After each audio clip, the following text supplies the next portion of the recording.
Hello and welcome to VentureJect. We are very happy to again be live with a new edition of our podcast where we invite to the studio a significant member of the healthcare community.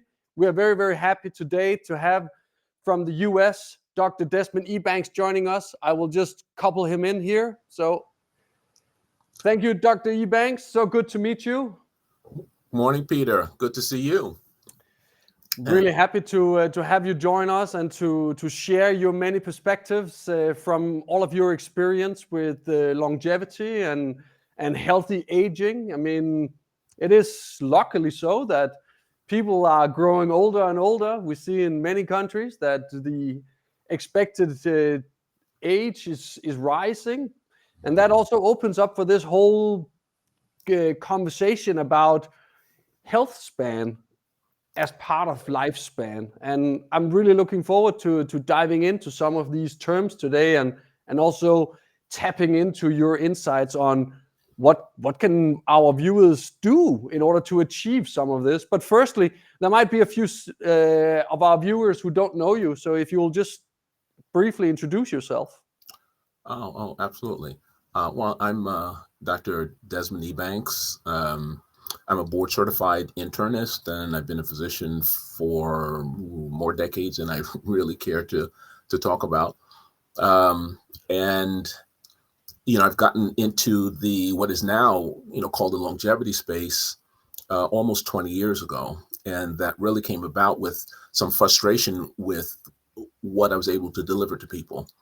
And if you look, the data has been available for decades that most of the chronic diseases that will adversely impact your life or prematurely shorten your life are preventable, or at least mitigatable if you already have them.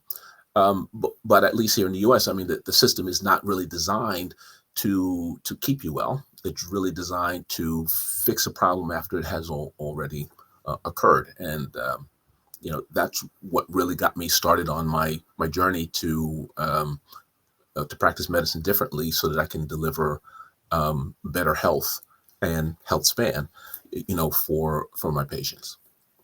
Fantastic. That's a fantastic viewpoint, right? Because I just had a conversation earlier this week with one who said, but isn't it uphill to be talking about preventive health? Because I mean, there are powerful forces out there that makes money from treating us, and by prevention, they are giving up all of these incentives that they have. That's very true. And that unfortunately, I think, drives a lot of the way the system is set up. And again, here in the U.S., it has a lot to do with insurance, right? And so part of it is, if you could sign up with an insurance company and have that your entire life, now their incentive would change, right? Because as it is now, if we're just talking about insurance, the insurance company knows that, or they expect that at some future date, you're going to be with another carrier in all likelihood. So they don't have the incentive to invest in the things that will keep you well, because that's not an immediate return on that. That return, comes decades later in many cases. So that's certainly one factor. And again, I'm not going to blame the insurance industry for everything.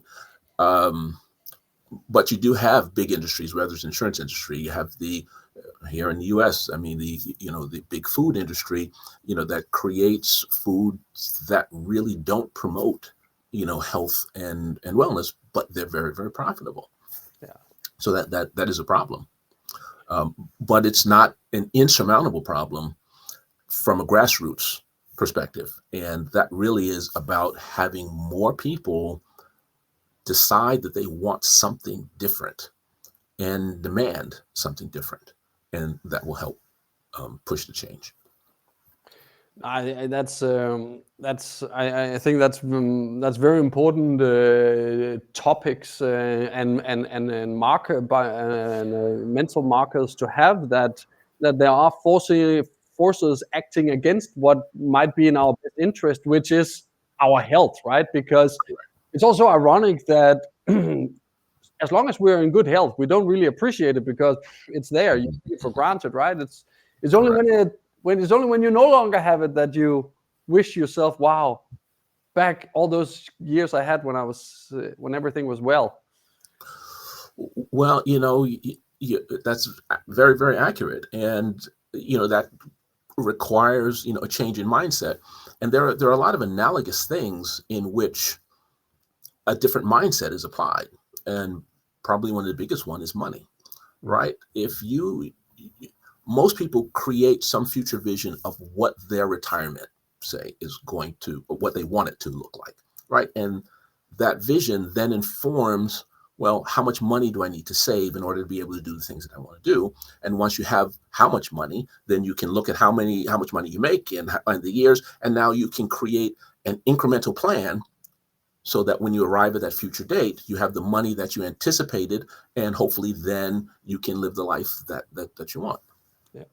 But with health, most people do not create that future vision. That's not part of what we do, and that's part of what I talk about when people come in to see me in the beginning, right? Is really now to create that future vision for your health, right? And a long-term future vision for retirement, or when you're 70 or when you're 80, and maybe a shorter term. If you're in your 40s, you should at least be thinking about, well, what kind of 50-year-old do I want to be, right? Or what kind of 60-year-old do I want to be?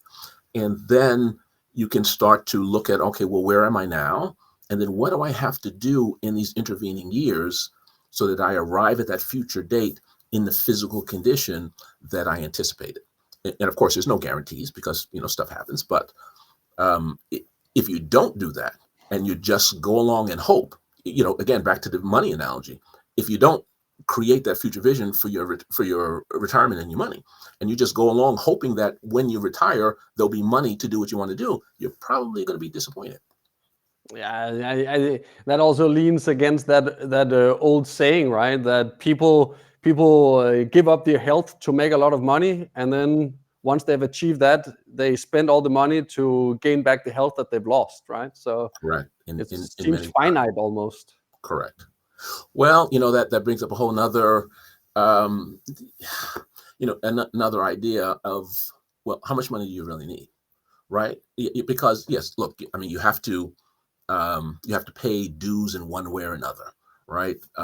You have to work hard at some point to achieve something, but you still want to have that mindset that, okay, well, and what I'm doing, is this really going to get me to where I am and what I want? Because not everything is about money, right? Because there are people, some of my patients, some people that I've interacted with, who have a lot of money, but they're not happy. And so what you did to accumulate that money, maybe that really wasn't the thing to do. But that's an individual decision. No, but this is perhaps something that I hope we can dive into during the podcast today. Is this that you've touched upon money, but really what you've already said a few times now is this thing about mindset. I think a lot of the viewers came into today's podcast thinking, okay, Dr. Ebanks, he will tell me to exercise, eat healthy, and be kind to my next in kin, but correct. Now you're starting somewhere else. You're starting with mindset. Okay, Can you elaborate a little bit on that? Well, I think mindset really is the most important thing, right? Because then that allows you to be intentional. And again, sometimes it's easier when we're looking at an analogy. We're talking about a career, right? Most people, you get into a career or you get into a job and you're looking ahead saying, okay, well, I want to get into this position. I want to be promoted here. So here are the things I have to do. This is who I have to network with.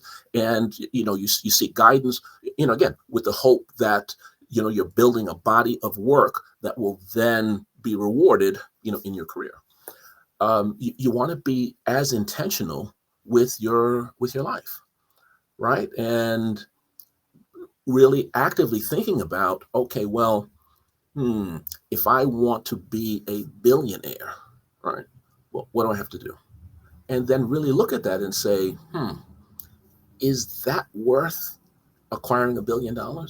Because what does $1 billion give you more than 50 million or 10 million or whatever the case may be, as far as the quality of the life that you're living day to day?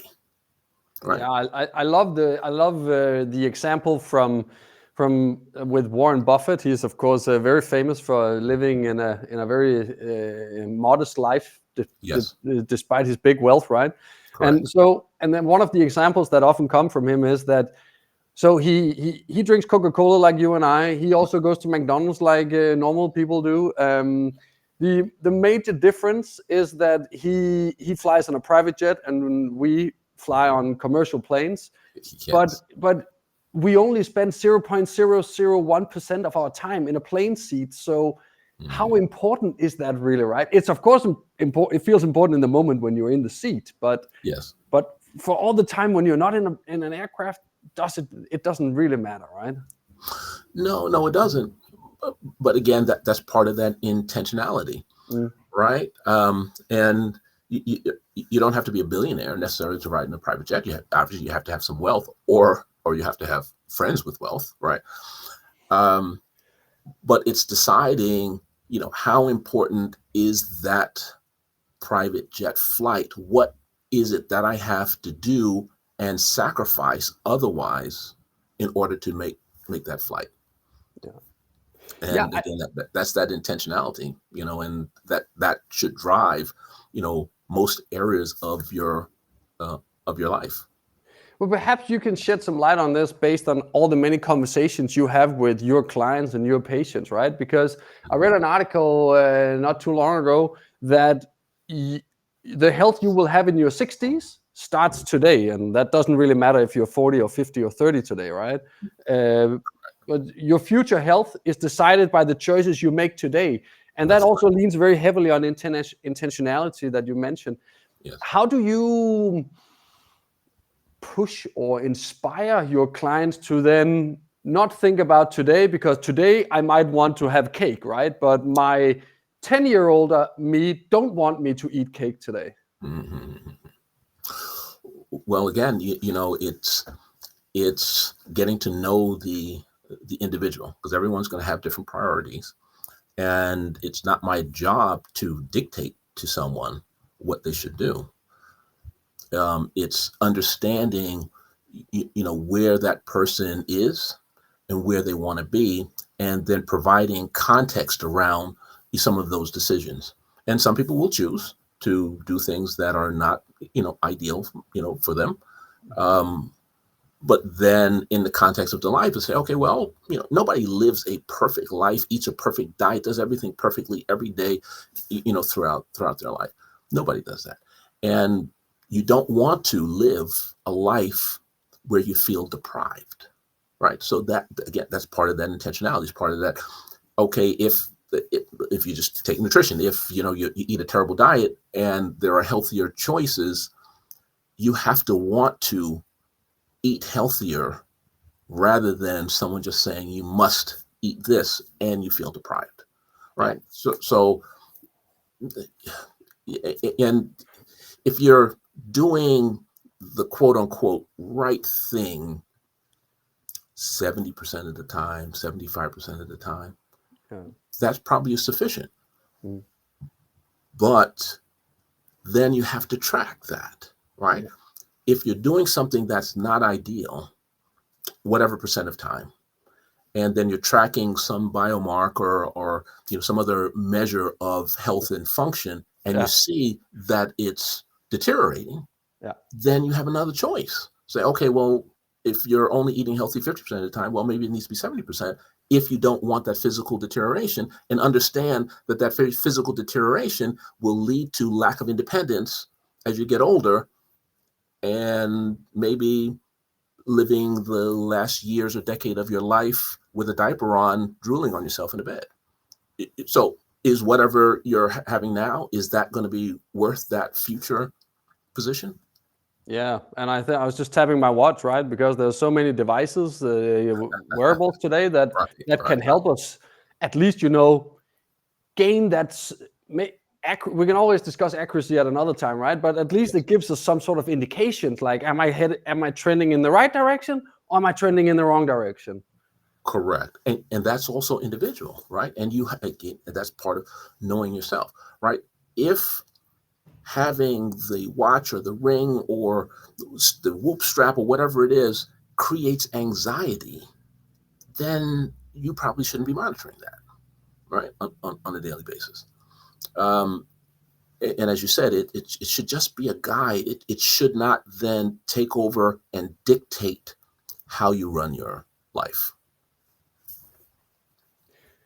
No, and I meet several people who has the Whoop or the watch, and it's like my watch tells me I slept bad tonight. It's like, Yeah. but Well, how do you but feel? Right. Yeah. But you can I now just want to shoot. I just put want to have that any questions for Dr. Ebanks. Just put them in the comments, and we will do our best to get to them or right, right. incorporate them in our conversations. Please go ahead. Right, and Peter, so I was going to say that that's a good example that you gave. Well, because some of it has to do with accuracy, some of it has to do with the way the algorithm was made, right? And obviously, most people are not going to dive into the algorithm, right? But if you find that you wake up refreshed and rested, and your device is saying, "Well, you had a poor night's sleep," then you have to wonder, well, what is it that that device is actually telling me if I'm feeling rested and recovered, and maybe there are other things that you're tracking, that can help you sort that out. But at the same time, if you see that you didn't have a good night's sleep and you wake up and you're not as ginger as usual, now you can use that information to say, okay, well, what did I do yesterday, right? What did I do last night? Did I have alcohol at 10 o'clock at night, right? That famously negatively impacts sleep. And so now you're at that decision point and saying, okay, well, yeah, you know what? I like drinking alcohol, but is it worth having it at 10 o'clock at night? Or was it 3 drinks as a 4 drink as opposed to one? I'll tell you personally, just along those lines, I mean, I really love red wine, right? And when I started wearing a Whoop strap, both my wife and I recognized that if we had wine after 7 or 8 o'clock at night, that tended to negatively impact our recovery the next day. Yeah. All right. And we sort of tested that. And again, it's not universal every time, but more times than not. And so that was a decision point. Say, okay, well, as you get older, there's a strong correlation between lack of restful sleep, consuming alcohol, and cognitive function. Right. And so the decision is, yeah, I like red wine, but I like not being demented better. Right. Yeah. So we made an adjustment. Yeah. Mm-hmm. No, I really thank you for sharing such personal experiences. I think that's also something that like that is useful for all of us watching and listening today. Um, when we opened up today by mentioning not only lifespan, because we're luckily growing older than our predecessors, um, but so lifespan is becoming extended. What about health span? Right. What do you see there, and what can we do if we are really interested in expanding also our health span? Well, that is really the thing to focus on. Because yeah, you might hear about people who are very long lived, um, super centenarians, that live over 110. Not very often, but you hear about them. People who reach 100, centenarian. There's another category of super agers that really doesn't have to do with aging. It has to do with maintaining cognitive function later in life, like somebody younger. But there is absolutely no scientific evidence that the absolute lifespan of human beings has been increased, right? Now, we may be living longer within that lifespan, but the absolute span of a human being has not increased, right? So I don't think that is a realistic expectation to try and shoot to live 120, 150, at least as science is now, that's not a realistic thing. What is realistic is the health span, right? Mm. The time that you are free of disease, that you're physically and cognitively functional, that you can extend, Mm. right? And without question, you can extend that for decades based on the choices you make now. Yeah. Mhm. And one thing that I have seen in many instances, and I also try to practice myself, are these like micro training and small things that fits into a busy schedule, but it repeated enough times, it gives the same outcome um, as something bigger, which is perhaps just more difficult to fit into a busy schedule, like being a medical doctor with his own Right, practice or something, you know. right. Well, here's the other thing. You sometimes we can get very dogmatic about things that we believe in, right? And although there are things that you can look objectively at that promote longevity or reduce your risk, from mortality,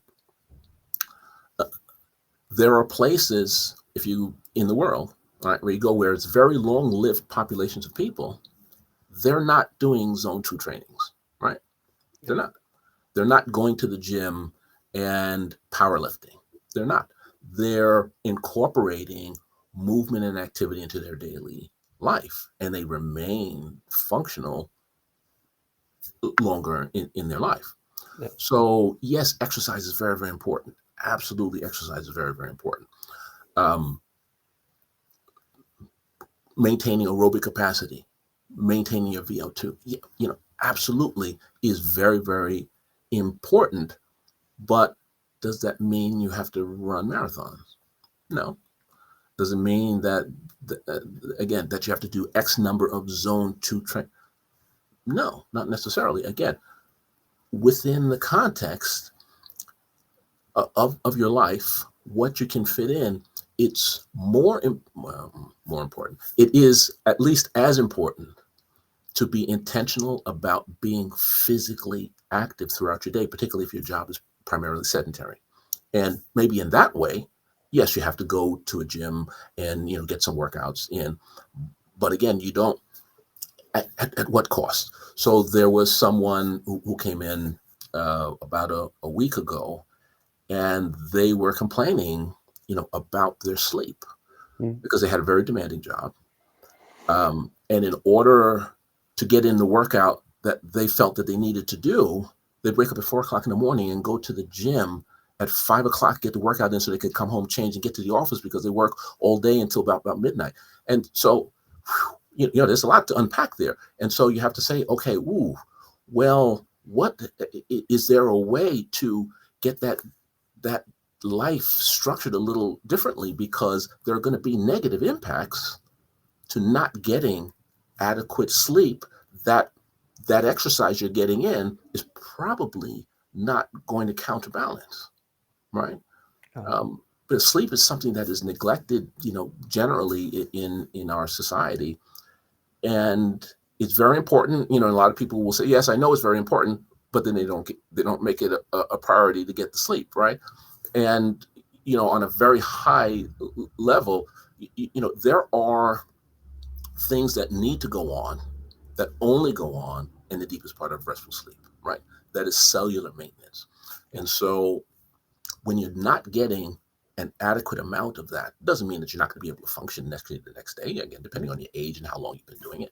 But you start to introduce cellular inefficiencies because those cellular mechanisms have not been maintained adequately overnight.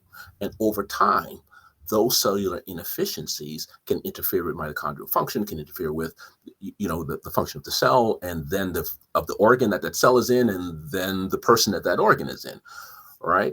So getting that adequate sleep needs to really be prioritized, and maybe some of the other things are not. And I don't tell anyone to quit their job or not to strive, in their career. And again, sometimes you have to do things for a period of time to achieve. But you have to look at that and say, what is that going to do to me a decade, 2 or 3, down the road? Yeah. Yeah, it's almost too bad that we as a species, we are not programmed to think that far forward. We are more prone to be thinking here and now, right? Here and now, correct. And And then that's probably societal programming, right? Mm. I don't think Yeah, that's like naturally. stock market is also like, it's only this quarter, Right. Exactly. It's very short-sighted. It's also difficult to say, no, I don't want to eat that cake because I want to live. I want to live healthy when I'm 80. But Peter, you just turned 42 on Monday, right? So. Well, yeah, and again, on any given day, if you see a piece of cake and you want to have the cake, then go and have the cake, right? Yeah. Now, if that then becomes every day, then that's a different issue, right? Yeah. I think it's a good frame. I can really see where you're coming from in terms of longevity, and I mean there's also loud voices such as Peter Attia and similar who's really like lifting up this topic, right? That placing it onto the individual, but also in collaboration with health professionals, so that I'm not a health professional, but I could go to you to like, what can I do, right? And maybe get some inspiration, maybe get something as concrete as a plan, right? So, well, I think that's an important thing, and and again, and in no way am I trying to disparage anyone's intelligence. Look, there are very intelligent people who are not in medicine, right? And yes, you can go read studies and understand studies, and as long as you understand the statistics, you can glean something from that. But the human body and medicine is very, very complicated, and there's so much nuance that if that's not your specialty, you would be best served by finding, a physician who is versed in that you can work with collaboratively, as a guide. And again, there are analogies in other things that most people probably wouldn't do, right? So you can go to any university and go into a law library, right, and pull out a book and read laws and read statutes and do all of that, right? But if you have to go to court, you probably are not best served trying to represent yourself, right? And there's data showing that people who represent themselves don't get as good outcomes because there's more to practicing the law than just reading the law book. Same thing in medicine. Medicine is more, treating individual people is more than just reading the text of a study or a textbook. I think that's important, so that even though we all look similar, right, with 2 eyes, 1 nose, 2 ears, 2 lungs, right, we all look similar, but again, we are all different. Here we have 2 minutes left. There is a question that I hope you will have the time to answer, Giles, on LinkedIn afterwards, here in the comment section, because I just want to sum up or come to a closure with like your brief summary, a few takeaways that you really would want our viewers to take away from this conversation when it comes to longevity and health span. Yeah. You want me to go? Yeah. Well, okay. Like the few takeaways. Well, I would say probably one of the most important things, well, as we talked about, sleep, prioritizing sleep. That's very, very important, right? For whatever you do, because you need to recover in order to be at your best, to do whatever you have to do. And second to that is physical fitness is very, very important. And again, we touched on that. Yes, VO2 is very, very important, but physical strength is at least as important to prevent, decline in function, right? And there's a test that is not talked about a lot. Well, VO2 is probably one of the best measures in, say, people under 50 or maybe even under 60, right, who have maintained that ability. But there is a test that's called the tug test, which is time up and go, and it's timing. How much time does it take you to get up from a seated position, walk a specified length of time, and sit back down again? And that's one of the best measures for a risk of mortality in people as they get older who maybe cannot perform, a VO2 test. Thank you, Dr. Ebanks. Been a pleasure to having you in our studio today. I really hope that all our viewers took some good things away. We will be monitoring the comments. If anything comes afterwards, I will be monitoring it. I'll be forwarding it to Dr. Ebanks. Okay. And I hope you will also perhaps have the time to answer Giles on the question he left in the comments, now that we ran out of time here. But okay. Just want to say thank you very much for joining us, and I wish everyone out there a very pleasant day. All right. Thanks for having me, Peter. Thanks. All right. Bye-bye. Take care.